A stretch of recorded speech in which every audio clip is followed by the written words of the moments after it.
Tom, do you want to go ahead and admit everyone from the waiting room, or I can do it too, doesn't matter. Hooray.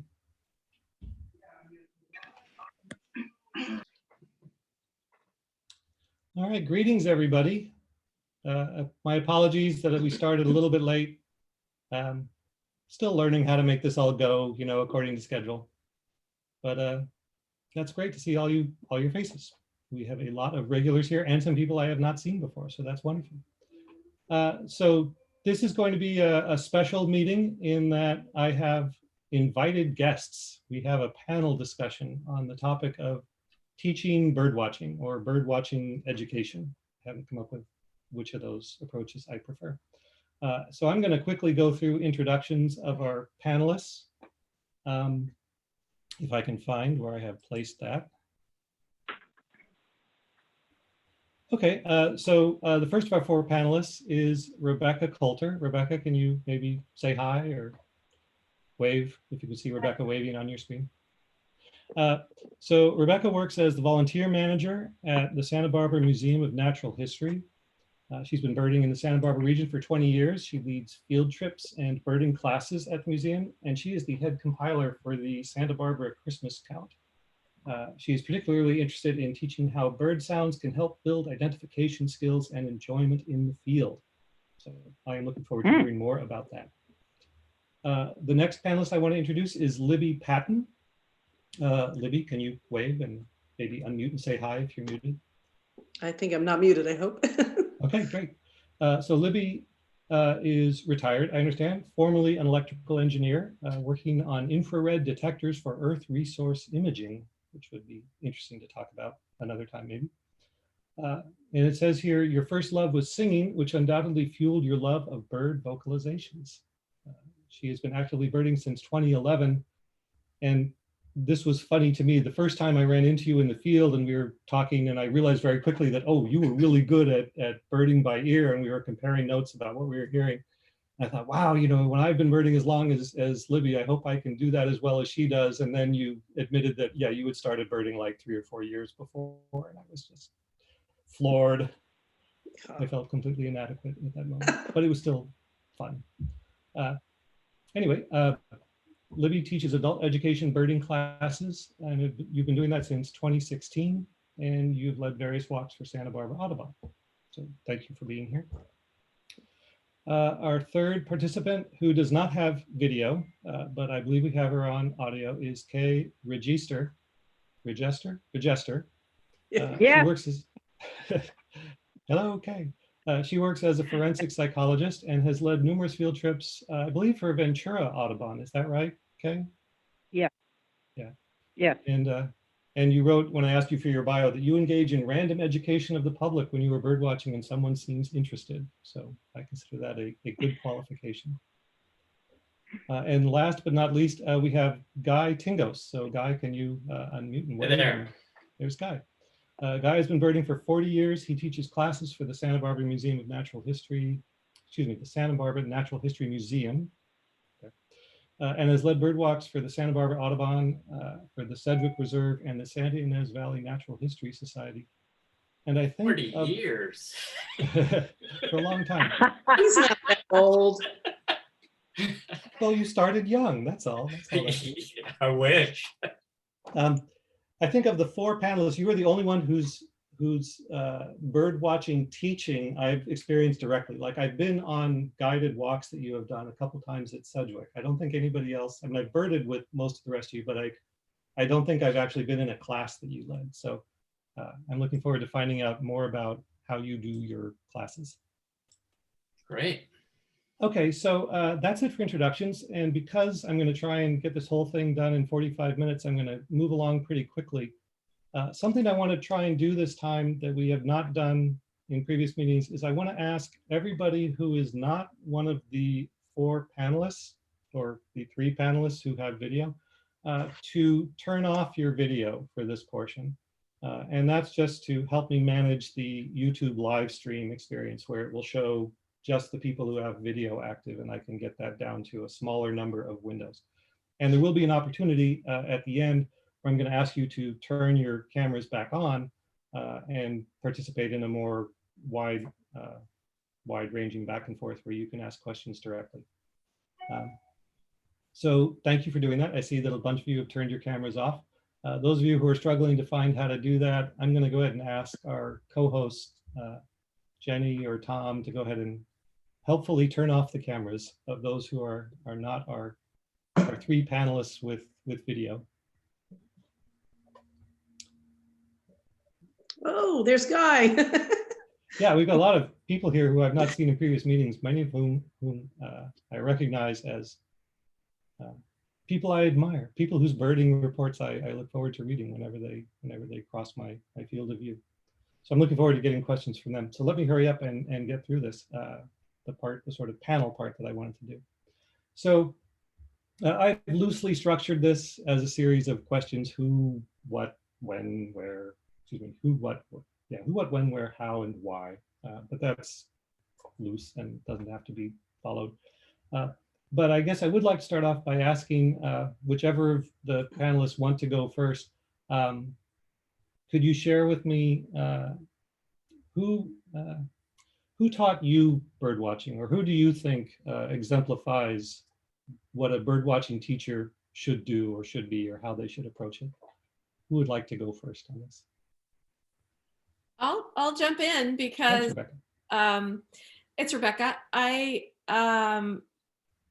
spent my formative hours, days, weeks, and years with Guy, who answered the same question for me over and over and over and over. And that was, what's that singing? What is that? And he would say, it's still a Buick's Wren.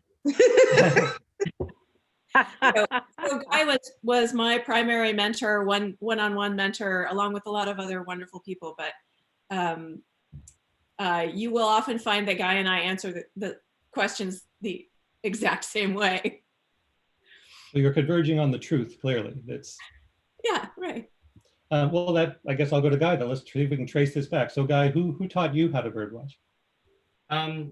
You know, I was really lucky when I started. Was back in the 80s when Paul Lehman and John Dunn and Louis Bevere and Tom Worster and all those, the hot shots lived here. And Joan Lentz had started teaching her classes. And so that's how I started. I started birding with the best here. I was very fortunate. That's great.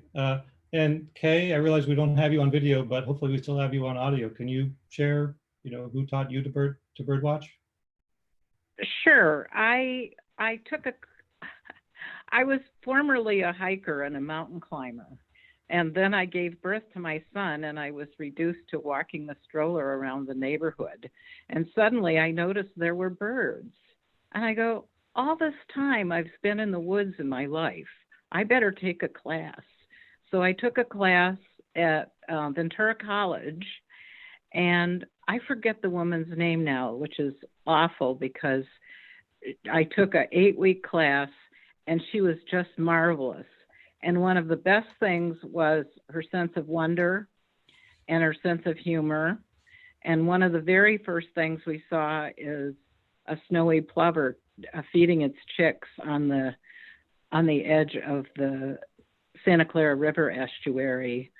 And, I was just hooked. I was hooked. And so then I started going on field trips, and later I started traveling. And even later, I got better binoculars because I started with those little opera glasses, how some people start. And once I got better optics, then my birding increased much more pleasurably. So that's how I learned. And then I've gone on lots of, field trips, trips in the U.S. and some foreign field trips as well. Yeah. And so you just start learning. That's interesting to me that you actually started with like a classroom setting. Like you weren't just out there learning it in the field, at least initially. You actually had sit down, this is bird watching. We're going to give you sort of formal approach to it. It wasn't too much like that, because I remember the first time she took us out on the lawn at the college. So there were like 5 species. which So you were for in a the field right from beginner, the beginning. it was enough Yeah. to get the idea without being overwhelmed. So that was really good, and I think that's an important thing to remember Yeah. for teaching. Can I ask Libby to weigh in too, so we have a full Yes. complement? Yes. It's interesting because I had been doing a lot of hiking, and Steve Ferry was someone who I loosely knew from work. And I knew he was retired. And I said, well, what are you doing with your time? He says, oh, I'm so busy with Audubon. Well, at least I knew that wasn't just a fast road in Germany. And I said, oh, that must be great. You know, well, you've run into people like that, right? And I said, that must be amazing when you hike, because that adds another dimension. He says, well, if you're interested, you could go on one of these Friday free walks. And I'm not a joiner. I hate signing up for a club and you've got, you know, that sort of thing. He said, oh, no, you can just show up. Well, it turned out the very first time that I went was a special time. It was 5 p.m. on a Thursday, so after work at the harbor. And so there were actually really good birders. As you know, some of these Friday walks, you don't necessarily get a lot of experienced birders. But that particular time, you had the Thorntons and you had a lot of other folks with cameras. And within a couple of minutes, as Kay was saying, I realized I've been asleep my whole life. I could not believe the birds I was seeing. I just felt like a complete idiot. But when they started saying, oh, there's a marbled godwit, I thought, I'm never going to learn these names. This is just ridiculous. So I went to those walks for a while, and I didn't know about the classes. And I thought that's what everyone did. They just went to the Friday walks. And I remember when I started to transition out of those, I thought, oh my gosh, it's interesting, the perspective that you have. So the first class I took was from Rebecca. And so it went from Guy to Rebecca to me. And I could not believe, I mean, well, I could go on and on about Rebecca's skill and the way she takes you into nature, the way she speaks about it. It's so gorgeous and beautiful that alone should make somebody want to bird. But it was also the birding by ear, which is obviously a huge skill of hers. And I had no idea that I would be good at it. I didn't give any thought to it. It's just you start noticing that you recognize the birds. And I also, I think before I actually started taking classes, I heard that there was a new book coming out. You know, the natural history of the Santa Barbara region written by this woman named Joan Lenz. And I happened to know that there was a talk up at the Neil Taylor Nature Center. So this is before I took a class. I went up there, I had a free day, and she was so charming. And I asked her a goofy question, but for some reason, when she substituted for, excuse me, I'll turn my phone off. She substituted for Rebecca one time, and I knew she was the advanced teacher. And so I thought, well, I'll never get there. And she encouraged me to join her class. So I was doing dueling classes for a while. So I feel so fortunate to have these two amazing women that I've been able to learn from. And I took a class from Guy as well. He was amazing. I mean, we are so lucky in this town, in this area, to have such rich birding talent, and we need to cultivate more. But then I just started going out every day on my own, sometimes twice a day, often twice a day. And I think that's, I can't even tell you, but within 2 outings, I was hooked. So it's, yeah. You know, it's funny, the first person, and, you know, no offense to any of you who I'm a huge admirer of, but the first person I contacted to see if I could line her up for this was Joan. You know, I said, oh, gee, Joan, it'd be wonderful if you could participate. And, you know, as all of you know, and a lot of others probably watching this know, you know, Joan has had some real health issues lately, and she has to be very careful about her exposure to, you know, coronavirus. And so she's definitely keeping her distance. And she explained that, you know, talking is still very difficult for her. It's like the one thing that she really can't do. So she wasn't able to participate. But you know, when you start talking to people in Santa Barbara about the teaching of bird watching, you know, her name comes up fairly quickly. And yeah, that's neat that, you know, I've birded alongside Joan, but I've never taken her class. But she was teaching classes through the city college. Is that right? yes. Yeah. And so, and for Yes, a and long I period. left her off my list because she was one of my teachers too. Yeah. From yeah. Ventura. Okay, well, you know, I'm gonna move along because I want to try and make sure we cover a fair amount before we run out of time. An interesting question to me is the differences between teaching young people versus teaching adults. It sounds like so far we've mostly been talking about adult-oriented programs. Do any of you have experience teaching school-age children bird watching or nature enrichment activities with younger birders? Very limited. Yeah, go ahead, Rebecca, and then you can weigh in, Libby, if you have something to add. Through the Natural History Museum, I have just a very small amount of experience doing short sessions for our campers, our summer campers, or various after-school classes. And to talk to the question, how is it different?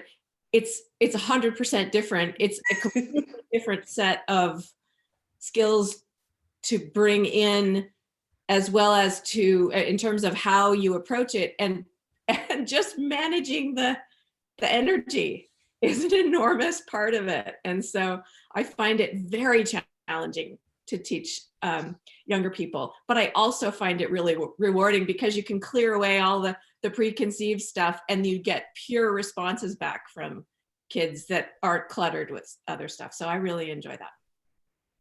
And in terms of equipment, like when you're talking about a kids group, do they have binoculars? I mean, I would imagine typically they don't, or even if they did, they're going to have a hard time using them. So then for me, it becomes all about listening and that practice of listening, and that's really fun for me. So. Yeah, I'm curious about that. So when you let's say you have an adult group out there, I mean, they've got their optics, they're all into looking at the birds. Do you have tricks for like getting them to be quiet and listen? I mean, how do you make that happen? Especially if it's a bigger group. I found, the management of the group becomes a thing in and of itself, and you've got to you got to balance that against actually birding and finding cool things to point out to them. Any experiences with that? I know, Guy, you've led, lots of groups. How do you keep people in line and balance the need to bird and manage them? It's really difficult. It might be the most difficult part of leading walks for me. And I just tell people, and sometimes I always direct comments to the group. I try not to single out people. But I tell them that, most of birding is done, certainly most of my birding is done by ear, and I need to hear the birds to be able to find them. And so I ask people to, keep the conversation volume down, and if they want to chat with somebody, because it is a social occasion for a lot of people, I ask them to kind of drift to the back of the group. Yeah. And, and that's an interesting thing too, that I've found in the walks I've led. I want people to be enjoying themselves, and I want them to come back, and I want them to have a positive experience. So if, chatting with their friend is the thing that makes it interesting, I don't want to squash that, but I think that's a good idea to kind of, encourage them to do it kind of back away from the front edge of the group, so the people at the front can be listening to the birds. I've done that as well. I'm sorry, go ahead. No, I was just going to ask you, Libby, I know, again, you're very audio focused. You're very focused on the vocalizations you're hearing from the birds. So when you're leading, is that something you try to do too? Yeah, and I think because it doesn't really matter that your class is described as beginning or intermediate. We get people of all different skill levels, but I try to treat it as if it is beginning, so I don't shortchange those who signed up who have not birded before. But I found that and because now there aren't as many classes, I've been letting more people in, which is another dangerous thing to do. But I guess I just am not shy about being firm about it. Sometimes I feel like a school marm, but I really have got their best interest at heart. And so I'm not sure if something happened there, but Kay was talking, but go ahead, finish your thought, Libby, and then we'll get Kay.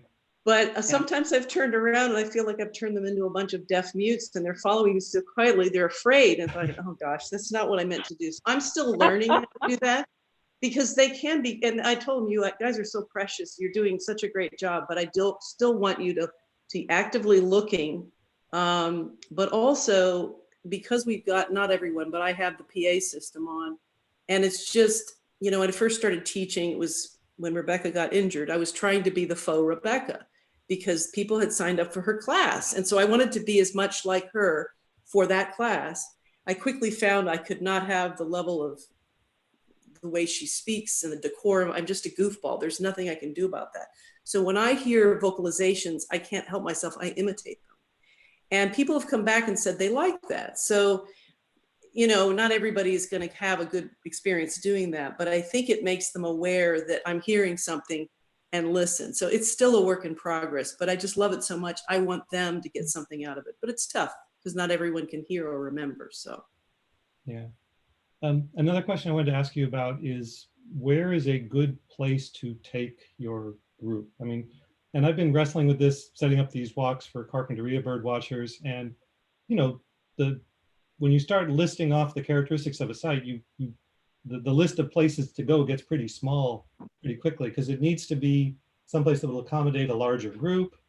It'd be nice if there were a lot of birds there, you know, so it's not, you know, just going to be, oh, a few things glimpsed through the foliage. You know, what are some of your favorite places to go, or do you always go to the same places, and what are they? I think Lake Los Carneros is, you can't beat it for ease of parking. There are bathrooms there, and a variety of habitat. There's ornamental plantings, there's native plantings, there's the water. For beginners, I don't think there's a place that even comes close to Lake Los Carneros. Yeah, Yeah. and I did, you know, the first place we went that was outside of Carpinteria for one of my Carpinteria groups was Lake Los Carneros, and it was a huge success. You know, we had more participants and we had a great time, and it was all the things you mentioned. I'm also curious, so Kay, you know, you're a little bit of an outlier in that, you know, you're beyond what I think of as the Rincon curtain. You're down there in Ventura County, where because of my silly obsession with the Santa Barbara County list, I go very seldom to go bird watching in Ventura County, even though I'm right next to it. Are there places in Ventura County that are sort of the equivalent of Lake Los Carneros in terms of being a good spot for a big group of birders to go? Yes. So I would say one of the top places is Lake Casitas, which has some of the same advantages of Lake Los Carneros, only it's really big. So in order to get to all the habitat, you have to drive. It's hard to walk the whole to all the different places. So you have to carpool. There's also an admission fee. Another place which is very popular is Cañada Larga Road, Oh, yeah. which you can find as a eBird hotspot. And I was just reading a list from yesterday, and there was a golden eagle. There's lots of hawks there in season, and it's a huge ranch, and you're birding along the road. But there is there are changes in habitat, and there's a lot of species there. Of course, the leading one is the Ventura settling ponds, which are down by the Ventura Harbor, by the water treatment plant. And it's like the Goleta water treatment plant, except it's not, because it's sort of, the ponds are in the wilderness. So there's all kind of willows around there. There's also, it's right off the beach, so a lot of gulls and sometimes shorebirds come in there. And there's a lot of flyover of, like, we get the random Mew gull and the random Bonapartes and so forth, and there's raptors. So, and that's, like, to walk around the whole thing takes an hour. So it's really good, and the paths are wide. So that is a fun place to go, and almost any time, warblers in season, the good warbler patch there. And so almost whenever you go, you can find something new, even if you've been there a million times. So that's a really fun place. Thanks. I want to just add something to that. When you're when you're considering taking a group anywhere, when I'm considering that, and in addition to what Guy said, is the beauty of Lake Los Carneros having the parking and a restroom there. I think about it in terms of, are there wide places where we can all observe one particular thing, or at least an open space? I specifically don't go to certain places that have very narrow trails. That's why one of the reasons I find the first classes at the museum so difficult, because the trails are more narrow, it's more closed in. So when people are getting started, it's really nice to have that broad open aspect. Yeah. And I have a question too. So when you're with a group, and it would be especially true, I think, in a situation with a narrow trail where you're really only able to interact with a few students at once. But let's say ideally you're in a place where you're able to talk to a larger number of them about a bird.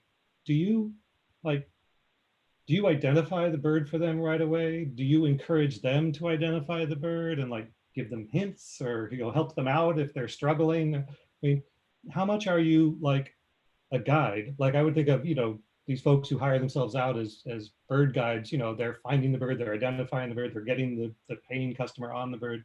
But this is not necessarily like that, right? This is, we're trying to inculcate this love of the process, and part of that is learning to identify the birds. And if someone just names them all for you, I would think that might shut off their interest. I mean, do you have experience with that? And whoever wants to jump in on this. Well, one thing that I noticed is some beginners just want the name of the bird. And I try to discourage that from being the end all and be all. Sometimes I'll say, well, what do you see in the face? What does the bill look like? I try to tell them a lot about how the bill tells you how it eats, the length of the legs. And so, trying to get them to look at the shape and the proportions, because that was something I'm closer to a beginner than most other teachers. So I remember what it's like when you look at something and you can mistake something that now I would laugh and go, there's no way that's this. But if it's sort of yellow and it's not the size of a hawk, it could be, this warbler, it could be a tanager. So, but sometimes I find that I might have identified it a little too fast, because 5 people want to hear the answer to 5 different questions. And it's knowing how to field those and not feeling obligated to answer everything in real time, because people don't realize that they don't even recognize somebody else has asked you a question a nanosecond ago. So I choose those quiz moments, those really guiding people to the ID. When it's something that's doesn't have an urgency, like, oh my God, it's a black and white warbler, everybody stop what you're doing and look at here in the oak. Then I might sing out with the ID right away. But those times when we see a skulky little spotted towhee, I try to get people to get there on their own. Yeah, you're teaching them the process. Yeah. That's good. Yeah. The other thing that I do is I like to encourage people to point out birds, because you have a whole group of people, and I say, I've got 2 eyes and we've got 20 people here. So I encourage people to, if they see a bird, say, hey, I've got a bird over here.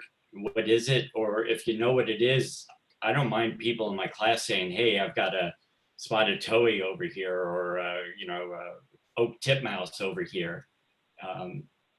And I really appreciate when people do participate like that, because I can only look in one direction at a time. Yeah. So it's really helpful to have people pointing out stuff. I'm going to go ahead and just skip to the end of my questions, because I've reached pretty much the end of the time I allotted for the panel part.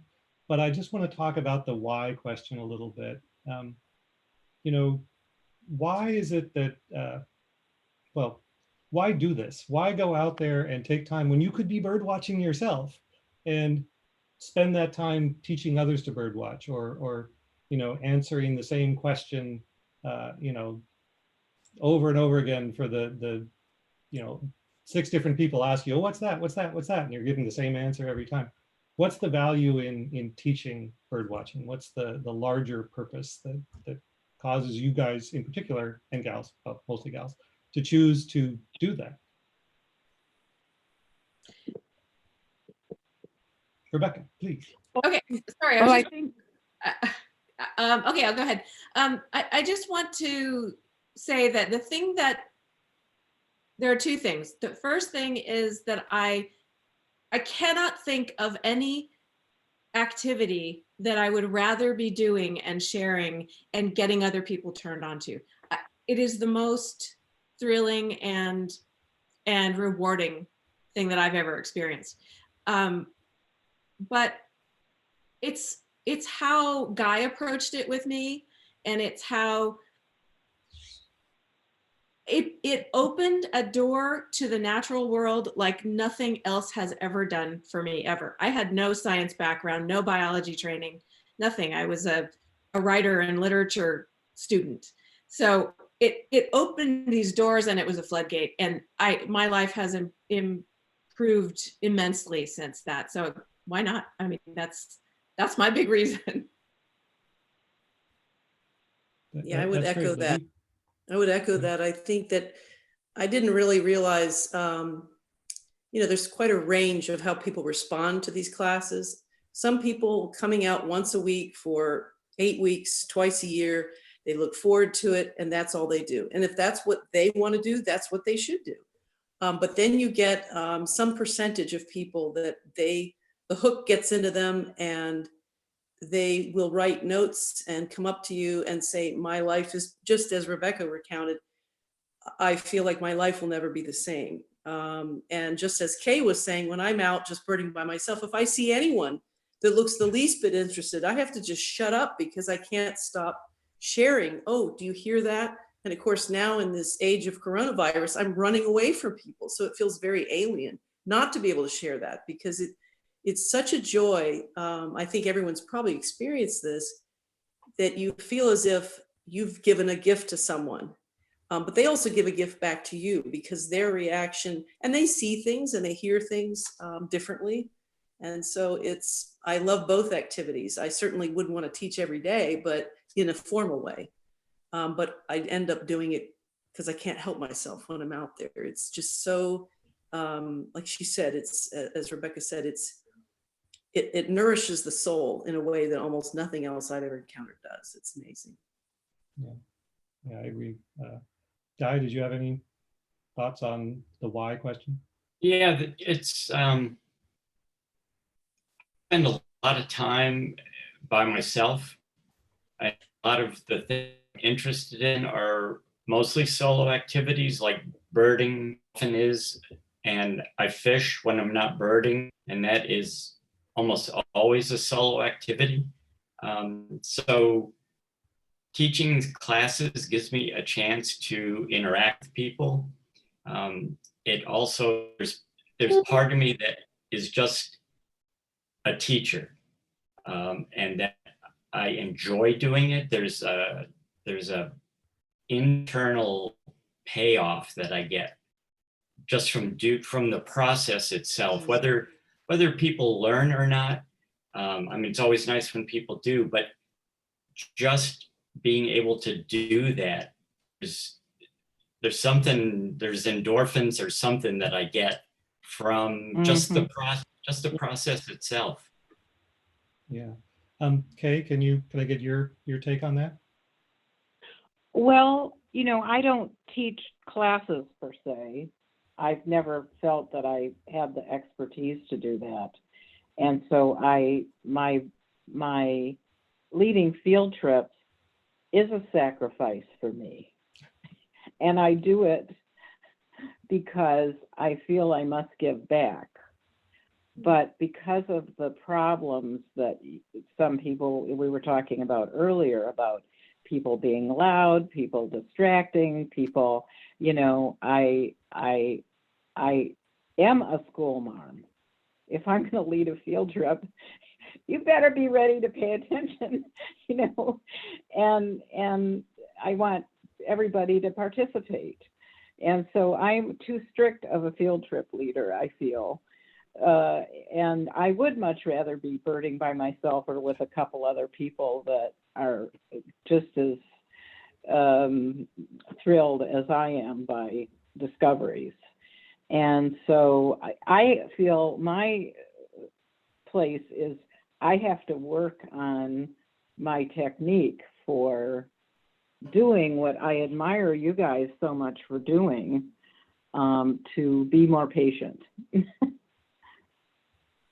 Yeah, well, it's interesting because they, I mean, I think it is a classroom setting, whether you're out in the field or in a formal classroom, and the learning will happen if the students are ready for it and if the teacher is prepared. But also, you have to have that environment. You have to create the circumstances to allow it to take place, and running the show is part of that. And I certainly, especially hearing Kay, that you wouldn't do it for other reasons, that you're doing it out of a sense of obligation. I want to just thank you for doing it, because I think it is important to help spread this to other people and to pay that back.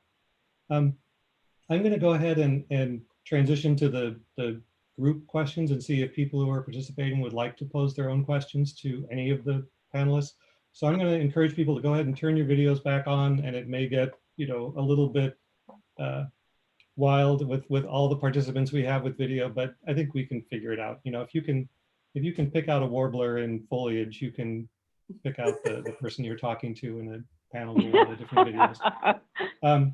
And while they're doing that, I guess I did want to ask a quick question that I had skipped earlier that I realized I really did want to know the answer to.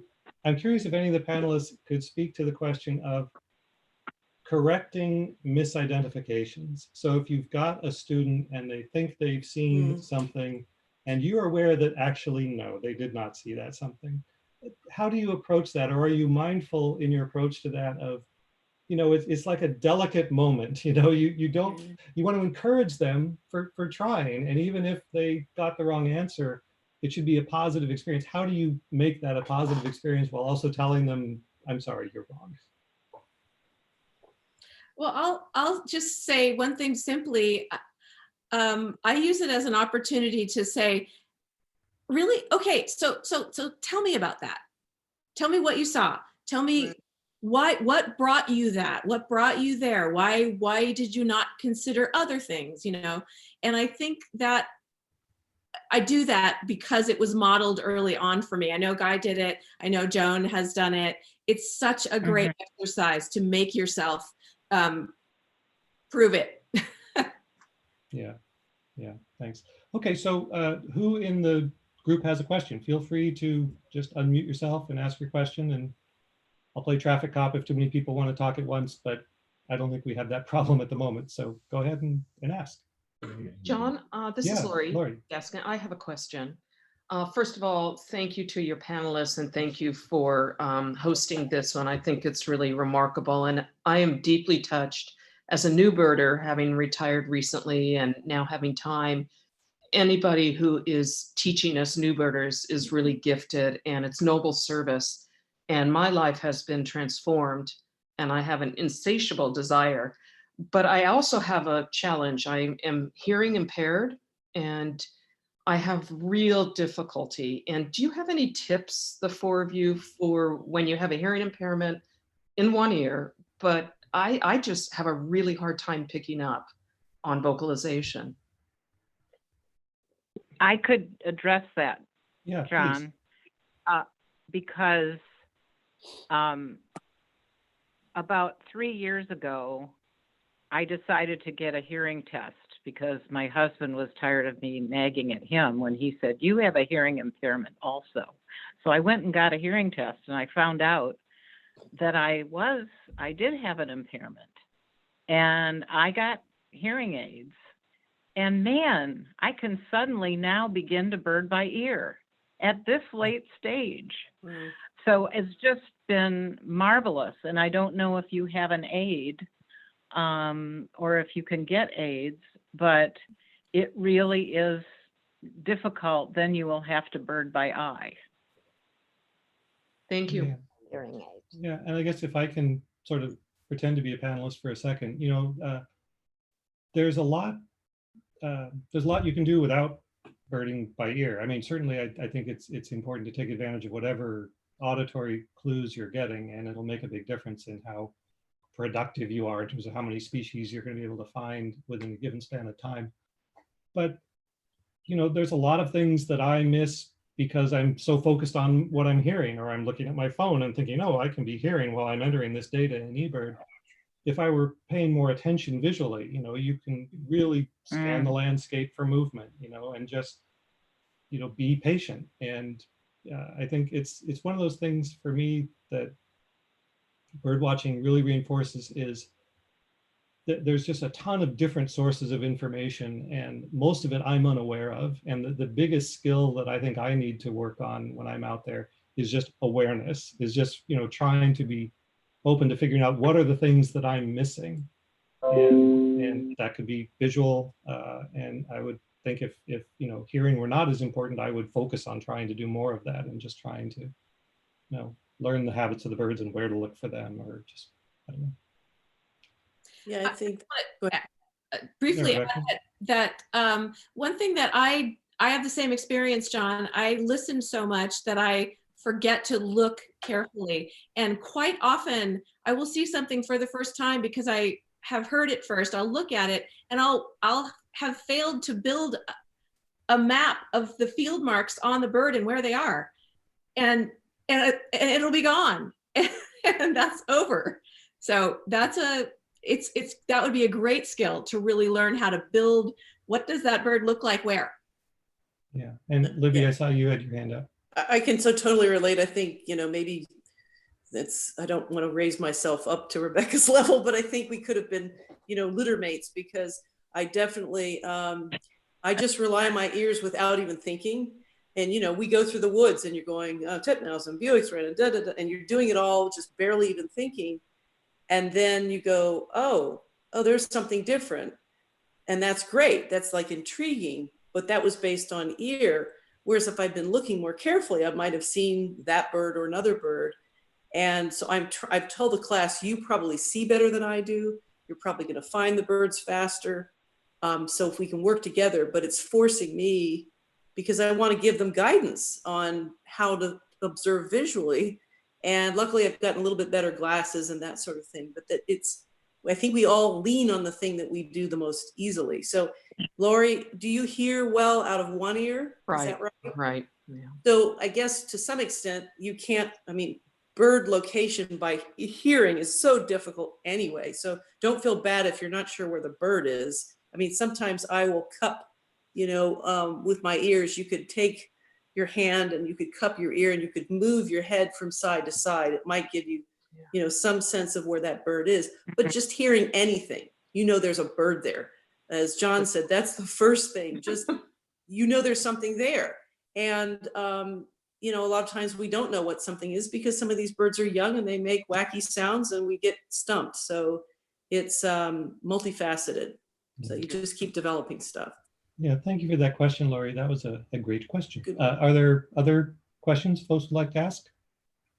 We have time for maybe, you know, one or two more. I have a question. Yeah, Wendy. I'm interested in sharing this this knowledge and my enthusiasm with children. And so I would like to know, even if it's not a group of children, how, you know, it could be just, you know, like a child, you know, a niece, nephew, son, daughter, whatever. How would you approach birding with children? Yeah, and right now a lot of people I think are in that position, right, where their kids are not in school and they're sort of stepping in and trying to enrich their lives. And yeah, what advice would any of you have for that? Anyone who has experience with that or wants to address that? This is Rebecca. I would say, first, don't go out with any expectation of big ID moments and, you know, high drama. You may find high drama, but if you go out unencumbered with a lot of gear and you go out approach it as this is our half hour tuning into nature, And then you can kind of narrow it down to bird sounds, movement, and things like that. But if you broaden it out a little bit and then drill in, that might be a good approach. I personally have been really, really inspired by media, not so much digital media, but print, photos and books. And I was that person who I keep the field guide by my bed, and I go through and I look at things that I want to see and never have. And I did that early on. So that's another tool that you could use to inspire. Those are some things that I would think of. Yeah, thanks for that question, Wendy. Is there anybody else with a question before we officially wrap up? Nori has one. Oh yeah, you said Nori? Nori, yeah. I think so. She has a hand up. Okay. Oh, thanks. Yeah, Nori, go ahead and unmute and ask your question. Thank you. We were in the headlands the other day and we heard a sound and it was very unusual. And we were trying to figure out what it was. We couldn't see the bird. And we went back today and we heard it again and we were watching, and Arzi was saying, I'm not seeing the bird. And then I realized that the sound was, I very much believe it was coming out of a squirrel who was in the tree. Yes. Okay. It was really interesting because it sounded like a backing up alarm. And I was trying to figure out how to describe it so that, I could get some identification help. But are there other little creatures that are making sounds to mislead us out there? Yes, I see Rebecca nodding, and I hear chuckles and see nods. Yeah. Yeah, chipmunks and squirrels both. It took me years to differentiate between, to really always be able to ID Miriam's chipmunk every single time and without thinking it was a bird. Yeah, I think I spent about 6 months when I was desperately trying to add a northern pygmy owl to my year list, chasing after every Miriam's chipmunk in the local area and saying, nope, still a chipmunk. Or try going somewhere new. Like my family lives back in Michigan, and the first time that I went out birding by myself in the Michigan woods, I chased a bird for an hour and it was a squirrel. Word. Happens. Yeah. All right. Well, it's 4:53. I'm going to go ahead and call this to a successful conclusion. But I want to thank all the panelists and all the attendees. It was a lot of fun, and I hope I have an opportunity to bug you again in the future and maybe put together other panels on other topics. Any other, I guess I'll give the panelists your chance for any sort of closing comment you want to make, or any feedback you want to offer on the process, or, we're all still learning how to do this. At least I'm still learning how to do this. So I would, I'm sure I'm in the steep part of my learning curve on how to put together an online version of one of these things. I think this is great, John, and I'm impressed with the number of people that are listening in and participating. That's great. Yeah, thanks. I agree. We're not competing with, again, actually today is a really nice day. You could all go out bird watching. So it means a lot to me that you all took the time to sit down and do this. What were you going to say, Libby? Well, I think it's wonderful that you do a classroom element. And I wish there was a way we could do that more easily. I know when I first started teaching, I would be very frustrated because I was still learning so much more that I would bring books with me and hold them in front of the group at the beginning. I felt like it felt silly, but they would crowd in and I'd point to diagrams, and I realized if I could just have 15 minutes to highlight a couple of elements that we might want to think about, but that just doesn't work. So it's wonderful that you do this Carpinteria class, and I don't know if that'll ever, spawn other classes, but I wanted just to say, after what Guy was saying about teaching, I think I forgot to think about the fact that you just learn by teaching. And I've learned so much just by teaching. So, and also get a little scared because you go, I better know something. So it forces you to go off, and when you realize we're going to see these birds today and they've never seen these, imagine you've never seen any of those birds. And one of my students one day said, well, what is a sparrow? What classifies something as a sparrow? And I was like a deer in the headlights, you know, and I had to go back and think about it. It was such a great, simple question. So I think I'm learning as much as they are, and that's what's so great about teaching. Yeah, I think that definitely matches my feelings too. You know, I started doing the Carpinteria Birdwatchers classes with an ulterior motive. You know, I was being slotted in. I was gradually taking on the duties of organizing the Carpinteria Christmas count for Rob Denholtz. And it's like, oh, I got to get more people. How do I get more people? Well, I'll have beginner bird classes, and then I can take those beginners and I can have them do the Christmas count. And it ended up that, oh, I was getting more out of the classes than they were. It was just a lot of fun, and it was a chance to sort of organize my thinking about different groups of birds. And, you know, I learned a lot because, as you say, if you're going to have to teach it, it's highly motivating. You know, I was sort of a casual student in many respects in my educational career, but having to teach it makes me take it a lot more seriously. Yes. Okay. Any other final thoughts from anyone?